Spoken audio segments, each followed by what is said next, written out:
We're recording. We're live. I mean, not live, but we're recording it. Yeah. Okay, so let me know when we're going live so I say hello to everybody. Okay.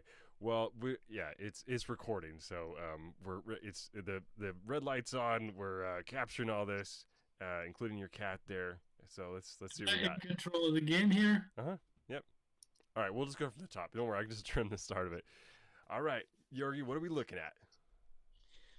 Well, hello everybody. This is a very exciting game. I wanted to show you this game. Kind of working on reviews of games of the all-time greats. And Tigran Petrosian was a world chess champion for about, I think, total of 6 years. And he was a kind of a top competitor for probably about 30 years of his life, from probably late 1950s until late 1970s. He competed against Bobby Fischer. He played against Karpov, Korchnoi, Spassky, basically all chess greats that have been playing chess. He competed Why against. why is that name not too famous? That just strikes me as not. I mean, I've definitely heard of that name, but he was world champion for 6 years. Why is he not sort of better known? That's a great question. I think part of the reasons is his style. He was very kind of a sturdy and safe player, not hugely attacking player. He was kind of like a python. He was kind of like slowly strangling his opponents little bit by Yeah. little bit. So it's not, flashy style like Tao with sacrifices, or Fischer with energetic attacks, or Spassky kind of universal But play all Karpov, around. Karpov's like that. For He's more position. Karpov, he is actually, I would say, even safer version of Karpov. Like Huh. Karpov occasionally did play attacking chess, although he preferred positional game. Petrosian actually was a great tactician, which I know because I've seen him play blitz chess Hmm. in person, and it was quite a show. And if you're a bad tactical player, you can't really play speed chess. But he Hmm. preferred to use his tactical talent for restricting opponents' abilities as opposed to being a tactical player of his own. Cool. So he's lesser known, super underrated. In terms of his public opinion or whatever. It's got a great style of play. Just not too many people know about it. Yes, just not too many great sacrifices or spectacular queen sacks or rook sacks or knight sacks in the middle of the board. Lots of positional chess. Hmm. Lots of positional chess. And how does he win this game? Is this a? This was actually a very interesting game. He was actually a master of a counterattack. So what Okay. he would do in a game, he would start the game slowly, develop his pieces, kind of position himself, and then his opponent overextends himself, and boom, he slaps him right away. Okay. So Cool. he's Yeah. really good at counterattacks and counter strikes. Yeah. All right. In this game, he actually played to me, an unknown player, Edwin Band, rated 2330 theta. So a fairly strong master, or maybe even I am, but certainly not a world class player. It was actually typical Petrosian game where the game started off slowly, like a normal Sicilian, and then suddenly the counterattack basically won the game very quickly. He was black here, and he actually used to play French and Caro-Kann, but in this game he played Sicilian and a very well known variation called Scheveningen. Now, the big difference between Scheveningen and Najdorf is that Najdorf is been specifically played and invented to stop the move g4. G4. I thought you were gonna say it was to stop knight B5. No, it was to stop g4 because Najdorf basically lost some game to Keres, who is inventor of this attack, and this actually is called Keres attack. And he was looking, gosh, what do I do? Really don't like this position being ponded from the get go. How about I just play this move and see where, I'm sorry, not a5, Yeah. a6, and then see what white does, because here white needs to make some kind of commitment. What is he going to do? Is he going to move one of the pawns, like maybe pawn f, or is he going to make the pawn g go to g3? Or is he going to play bishop e2? Or is he going to play bishop c4? So he kind of needs to know what will white do? And then because of that, he's going to play e6 later. But let's say if you go f4, then he can hit you with e5. Hmm. And there is no knight b5 or bishop b5 check. So the idea behind Schweringen is Black kind of says, okay, I just don't care. If you want to play the Keres attack, go for it. I'll do it. And as far as I remember, against the curious attack, one of the better plays is here h6, and after h4, knight c6, and after rook g1, a variety of things can be done here. I haven't really spent a tremendous amount of time looking at various possibilities in this variation, but this is definitely playable for white and for black. Cool. So what happened in this game, white actually played bishop e2. That's what they call classical move. White basically wants to castle, short side, finish development, put the bishop on e3, and then advance the f pawn. Sure, which looks is natural. Yeah. Very natural. Queen goes to c7. People ask me, why do I need to move the c7? Why can't I do something else? Well, a really important thing to understand that early play with b5 has some possible problems. Like after this move, you're suddenly facing e5 play. Well, sure, that looks too early, but why not something like bishop e7 instead of b5? That's actually a fair move and a good move. Okay. Fair move and a good move. Now, queen c7 is the move where you kind of have some flexible options. So the next move you can play b5, and after bishop f3 you can play bishop b7. Oh. And the queen protects the bishop on b7 in addition to controlling e5. Got it. Okay. So a4, very standard reaction to prevent b5. Knight c6, king h1. People always ask me, what in the world is that move for? Nobody's attacking the king. How come he's going to a corner? What do you think, Ryan? It could have to do with like just the weakening of e3 or something. I mean, you're going to push the pawn to f4, right? So it's just a prophylactic move? Exactly. So in some situations, and I'm not saying necessarily in this particular one, but let's say if the pawn goes to f4, you might have to do this here. Your cat's meowing at you. Here, d5, and potential bishop c5 possibility. Again, not necessarily going to happen in this very moment, but this is something just to be mindful of. So he basically makes that move to avoid that possibility. Sure, yeah. Or, for instance, another move is d5, and you say, oh, I'm going to take on d5. Well, then after knight takes d4, you cannot really take on d4, because after bishop c5, you get in a very nasty pin. Got it. Makes sense. So, that's the idea behind king h1.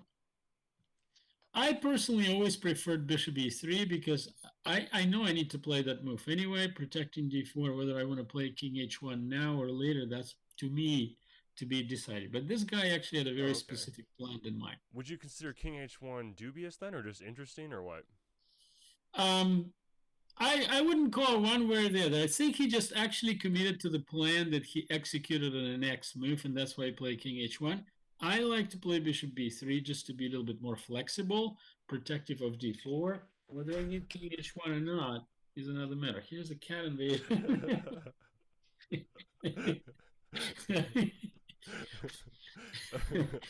King h1. Bishop b7, f4. So now you see the d5 or knight d4 and d5 doesn't really make any sense anymore. Right. So castles, knight b3. Now, what is this move for, and what's the idea behind this? You know, a lot of times there are some possibilities where white plays bishop e3, and then black can execute this counterattack, kind of simplifying the position. Yeah. The idea being that if you retreat, they're going to take on f4, or maybe just play bishop e6, and fighting that way. So if you take on a rook here, then the bishop goes to e6, and the point being is they want to go to d7 and then back to e5. Sure. With the knight, that is. Right. So knight b3 kind of says, well, no, I don't want any trades.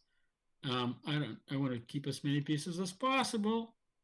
But the downside, obviously, of course, you're not developing your pieces, and black is developing the pieces. Right. So Petrosian here plays b6. Bishop goes to f3, bishop goes to b7, and queen d2 was played. When I was actually thinking about that move and why was that played, I wasn't entirely certain, because in my understanding is the only way I would play queen d2 if I had to protect c3 urgently, or was worried about some specific move here. Because normally I would think about bishop e3 here as being a sensible move. And Right. here there's a lot of opportunities for each side, obviously. But one of the lines I looked at is knight a5, knight takes, pawn takes, and then after queen e2, rook b8. Right. Right. Was the idea of potentially at some point going bishop c6, attacking b2, and a fairly complex position. I'm not saying that black is better necessarily, but it's a fairly complex position. White has some play, black has some play. Fairly, Yeah, fairly. that's hard to make sense of that move Queen D2. Like what on earth could be the Yeah, I reason was for that? looking at that move, and I was almost thinking, was that some kind of a touch move? Was that some sort Yeah. of a, you know, what do they call it? There's a German term, I think it's called Fingerfeller. Oh yeah. So I was thinking maybe he was going to play queen e2, but somehow the queen landed on the wrong square. That's just so puzzling. I was thinking maybe he's trying to go to the diagonal, but if you're going to go to the E1 to H1 diagonal, you just go immediately, Queen E1. I really can't. I'm so stumped. What could be the point of that? I honestly don't know. I was actually trying to make sense out of this move. I couldn't. I Yeah. wasn't able to produce any sensible opinion about this. What I was thinking, maybe he wanted to play queen f2, so he decided to confuse his opponent. Instead of normally going queen e1 and queen f2, he decided to go queen f2 just in case if the knight goes to b4, he's already protected. Maybe that was his original intent. Maybe he just did not want to allow for this sort of thing because this allows for the move d5. I think that's probably a good theory. I think that is probably the best we got. He wanted to go to F2. He was confusing him with Queen D2. Yeah, playing the player a little bit. Yeah, the only thing is I wasn't sure about, okay, what if we still go knight b4 intending to play um, d5? This I wasn't able to exactly answer. Sure. I was thinking, is he somehow going to execute this discovery on the square before knight is going to go somewhere, but then c2 pawn is hanging. So again, I would say that in my judgment, I'm not impressed with that move. Let's put it that way. Because Queen So E2 at least. It's like if you're gonna go down the second rank, at least go Queen E2, right? yeah, yeah, totally. Rook b8, again, kind of a useful move for many different reasons, especially if white eventually plays e5. You want to take that bishop protected, but also, like I said, knight a5 might be a possibility in some positions. Now g4. So I think now we're kind of beginning to see what his intent is. He wants to play g5, kick the knight back to, say, d7, and then possibly play queen f2, followed by maybe queen h4, or maybe f5, and try to attack on the king side with a pawn push. Mm-hmm. It does make sense. Definitely does make sense, but this is where the Petrosian of the world, the champion at the time, was very strong. And he noticed that this move, while on paper sounds good, has a very immediate flow. The A8H1 diagonal is actually really weak, even though it doesn't seem like it is weak, it actually is. Because for simplicity of it, I could say that black is simply better developed. More pieces in the game. That bishop on c1 looks really awkward. It could really use itself on a3 somewhere. All right, I'm telling you, you gotta use arrows. People love arrows. So if you're gonna say a diagonal, then you gotta use the right click. People, I'm telling you, they love arrows. All right, well, there they are. So you got that weakness there. And so Petrosian immediately punched him back. Okay. Kapow. G5. And you can say, well, what's the story behind this? He's going to just play e5 and kick your knight back to d7. No, he's not going to d7, knight e4. Oh. And now look at that position on d2. Isn't that a nice one? Yeah. Doesn't say a wrong place and wrong time. Yeah. And let's say we take the pawn. Mm-hmm. Yikes. Whoa. Okay. Yeah. You can see that diagonal right there. Yes. Arrows and circles. So suddenly, from efforts to attack, he's basically to the point where he's being attacked and very severely. So he took on d5, and now maybe he anticipated e takes d5, in which case he's probably going to be doing fine. But there he goes, knight b4. Oh, okay. And now d5 pawn is under severe assault, and you can see where the diagonal is weak. He goes d takes e6, bishop takes f3, rook takes f3. And now Petrosian shows why he was a great counterattack champion. He noticed the diagonal a8, h1 without the bishop is nothing but a liability, Mm-hmm. and he immediately underscores it. Queen b7. Nice. Not Now, taking either pawn. He's not going for g4 or e6 here. absolutely, he's not interested in pawns. Pawns are just a minor thing. And actually, can you actually play, say, queen g2? Try to kill the pin? Seems Well, like then it. knight goes to Oh. c2. Yeah, right. And if you go to b1, here's another surprise for you. Knight e1. Oh, look at that. Now, this would be really bad. Yeah. So you could see suddenly the position has become tough just immediately. So king g2 is forced. Knight takes g4, creating another threat. What threat is he creating? Takes h2. It prevents. Yeah, he's planning to take h2. Queen went to e2, defending, and in this point, Petrosian played the move that I think was little bit of kind of like a smudge. It was a great game, but it was not quite perfect. Yeah. What I really like to do here, and it's really a great illustration where you can see that all attacks in chess are work of team of pieces, not just single piece. So here, in my opinion, should have played instead of f5, which actually turned out to be okay anyway. But rook e8 Ooh. would be Ah. a lot stronger move in my opinion, because that move prepares bishop f6 or bishop c5, and then the e file is going to be blowing against the queen. The queen is going to have a hard time finding safe space, and c2 pawn is going to be hanging. So just a whole bunch of things will go wrong all at once. Makes sense. Let's say you go bishop d2, bishop c5. What do you do? Queen e4, trying to trade queens. Nope, no trade queens. Right. And you can see that in this position. You can't play f5 because suddenly you have a visitor on there on the other side. Yikes. Knight takes c5? Knight takes c5. Yeah, that's probably a fair move. But in this case, again, b takes c. And what do? F takes e6 is coming up. Rook takes e6 Knight is coming d5? up. Can I do knight d5 here? Knight d5, probably a fair play. I would say knight takes d5. You probably have to take on d5. And Yeah. does rook d8 immediately win? I think so. Oh, okay. Yep. Yep. You have this check, but nobody has to take your pawn, even though they probably can. Right. Right. Losing the bishop there. And now wherever you go, you take. I don't know. Wherever you go, where do you go? Where do you go? Okay, let's go here. I'm convinced. Yeah. Total bust. Yeah. Makes sense. So, but as they say, many roads lead to Rome.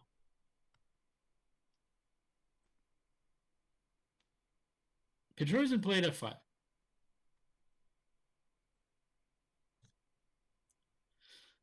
Now, what's the idea behind this move? He actually simply wants to play rook f6 and rook g6. Oh, okay. Not terribly tricky, but nevertheless try to stop it. And he's supporting g4 too with, right? Knight Yeah, alpha. he's supporting g4 because h3 would not threaten anything because with a pin against the rook, he can't even take on g4. Now g1 was the final blow. It was a terrible mistake. He should have played h3, probably, I would guess. And then let's say rook d8, king g1. Not a very exciting position by any means, because even here I think things are kind of tough. But at least maybe he's not immediately lost. Mm-hmm. Although I have a hard time liking this position for white. Sure, yeah. Even this position, in my opinion, is pretty tricky. Let's see some more moves, though.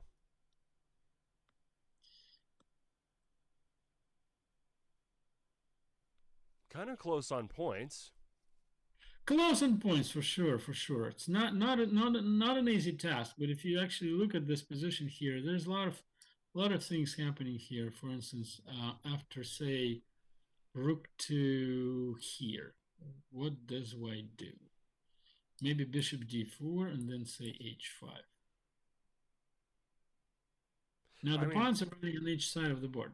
Again, I'm not saying this is a winning position for white, because it isn't. It's a very complicated one, but this is it's. this is one of those positions that really separates the men from the boys because it's like when I look at this, this is one of those positions where you're in the middle game and you're calculating the ramifications of some sort of combination, and you're having to imagine this scenario, 5 moves from now, and it's so tough to say that is black better, is white better.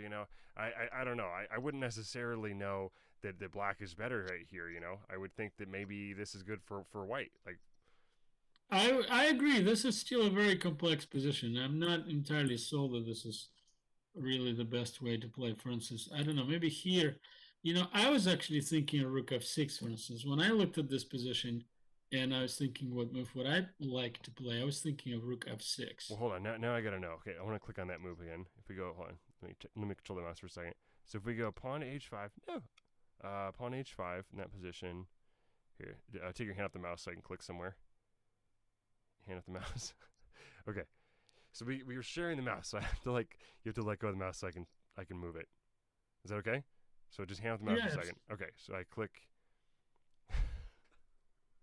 Okay. You can't take your hands off the mouse, otherwise I can't click. No, I'm so close. Okay. Whew. Got it. All right. It's even. It's even. Yeah, it is. It is. It Maybe it's is just even. not the best play. Maybe I just messed it up here somewhere. Like for instance, maybe You're maybe human. trading queens wasn't a good idea. Maybe we should have not traded queens, but maybe just trade a pair of rooks and then played maybe rook takes f1, rook takes f1, and queen a6 check or something like that. Sure. Sure. So let's see. Where was there? This is Was great. I there mean, it's a rich position. I'm learning a lot. I was just curious about that. That's all. Yeah. Oh, good point. Yeah, for sure. This is hardly very easy. Like when I look at this position and I'm thinking, what would I play here? The computer says rook f6 is best, or even g3. I like this idea with the idea of playing rook h6. Yeah. Sure. Sure. So maybe that's the best. Yeah. And let's say knight goes to b3, trying to bring the knight over, controlling c5 square, g3. Now, can you play rook to g2? Now we're getting sidetracked. Let's just go back to the game. So it's knight d1's played, and then Petrosian run. I want to go back to that. Knight d1. Well, this is one of those fun positions where you can spend like hours analyzing. There's Definitely, just a definitely. lot of stuff. Open position, gazillion possible moves and stuff. You're going back too far. It was knight d1, right? Forward, forward, forward. Knight I'm d1. here, I'm here. Okay, and then there. Okay, Yeah, all right. so this move is just basically really bad for gazillion reasons. And then he First, crushes him. it Let's see how he really crushes him. does not create any threats. Yeah. Really does not. What do you want to do? You want to go to e3? Okay. You're not even threatening anything after that move. So why do we transfer from c3 to e3? Is that is that going to help us out? Are we going to be able to play c3 and save ourselves? No, because after rook f6, now rook g6 is becoming a serious headache. In addition to that, the e6 pawn is about to bite the dust. Right, right. So he played c3, and you can see that the engine analyzes this as white is losing by rook plus some. Yeah, So yeah. he points down, so he's rook and a knight. So he's basically checkmated practically. What do you do here? You cannot go king f1. How so? Can you go king f1? Try to get away from the pin. Seems like it. Not really. Knight h2 check. Oh, right, right, right. Yep. No, you can't protect h2 and f3 at the same time. So Right. your rook is gone. Now, if you can't go, where can you actually go? Can you go to h3? The answer is still going to be a no. So you took on b4. You really didn't have much choice anyway. Mm-hmm. Right, right. Knight e5 check. A cool discovery. King f2. So he's saying, okay, take my rook. I'm going to take you back, and then the end game will fight it out. Yeah. Well, nobody's going to offer him any end game here. Check. Nice. Okay. He has to play the g3. Knight g4 check. Ah. He has to play to g1. So here is in a really sad state. I don't really know if this position is actually defensible anymore. I was actually looking at knight takes h2. I thought that would be a pretty cool play. But Petrosian here actually opted for a very simple solution, very elegant. He took on g3 and he played queen d5. Double exclam. Yeah, double axe clan. What a devil of a move. Now, what's the big idea here? Fork? The big idea is rook h6. Oh, that one. Okay. And now if you go queen g2, d1 is unprotected. Oh, okay. And at the same time, he strikes b3, so it's not like you can ignore it. And e6. There's three threats in one move. And e6, so it's kind of like a great move. Now, he could have played e7 here, trying to move this thing, but after rook e6, there are just not any safe moves available for white queen. Right, right. You could go to d2 attempting to trade, but after queen f3, you just simply cannot stop all of these things together. Like, you could go here. What an exciting opportunity. You almost promoted. You almost there. No, no such luck. Yeah. Almost doesn't count. Right, right. And you can see that in this position, things are beginning to look pretty grim. Right, So from right. here, there's just only a couple of moves. Played rook a3, rook h6, and he played knight f2. I don't know why he had to play that move. After knight takes f2, nobody can take this guy. Right, right. King takes Queen rook h1 is a h2. threat. Rook h1 is a threat. Just about anything. Now this would be my favorite ending here, right here. I really like rook checkmates. Yeah. It's Nice. cool. Yeah. And what do you do if you don't take? Well, let's say you play 7. Almost there, but not quite. Check. Yeah. Another check. Pick off the queen. And then maybe just bring the rook over. Yeah. Right, right.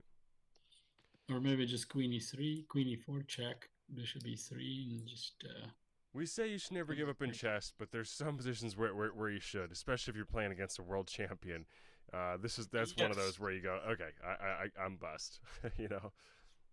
Absolutely. So it was a really exciting game. I thought it was kind of a classical attack because, in terms of positional chess, there's a lot of kind of like chess postulates that's written up in some books and say, okay, when your opponent attacks on a side, you need to strike him in the center Right, or, right. side or flank. If your opponent attacks in a flank, try to strike him in the center. Sort of like a little bit of a military concept here. When you strike opponent in the center while he's going on a flank, you usually kind of split his forces up. And you're referring to the That's kind of G4 behind the idea. D5 moment, right? Yes, Yeah. that moment was G4, D5. So kind of a classical execution of striking the center while being attacked on a flank. Basically, split up opponent's forces between the king side and the queen side and just separated the queen side forces. Did not really get into the game, and the king side forces just got demolished. Now, Right. were there any better opportunities for Wise defense? I would say yes. In my opinion, this would have been probably much better defense. Why? Because after knight takes d5, let's say knight takes d5, and let's say, I don't know, knight takes d5, bishop takes d5, let's say bishop takes d5. Say take here, steal a position that looks, at least not immediately lost. Let's put it that way. Not a very exciting thing. My position is not lost yet. So Right. this is really great. At least you could say that, he's kind of sort of fighting and setting up at least some difficulties for black. Sure. Right, right. Yeah, if we ask the engine what engine thinks about it, engine thinks that white is down by 2 points, regardless of, or maybe rook fd8 or rook bc8. I Well, think and rook this is a major b. skill that players gotta develop. I mean, generally when you get to about master, you're pretty good at fighting these types of things and winning. It's really common for like the intermediate type of player to look at something like this and go, yeah, this is boring. Whatever. I just had something I should have done better in the opening, and then they have no interest in this kind of position. But this is 2.3 in black's favor. In theory, to make it a strong player and be a really hardy player, you gotta be able to fight back in these types of positions. For sure. Oh no! Connection is lost. No! You still with me? No, no, no, we're still here. We're still here. Okay, I'm gonna. Well, I hope everybody had a chance to learn from this game. A great Sicilian counterattack. Remember this concept. Your opponent attacks you on the wing, strike him back in the center, split up his forces, and destroy them by pieces. Terrific. Thank you so much, Georgie.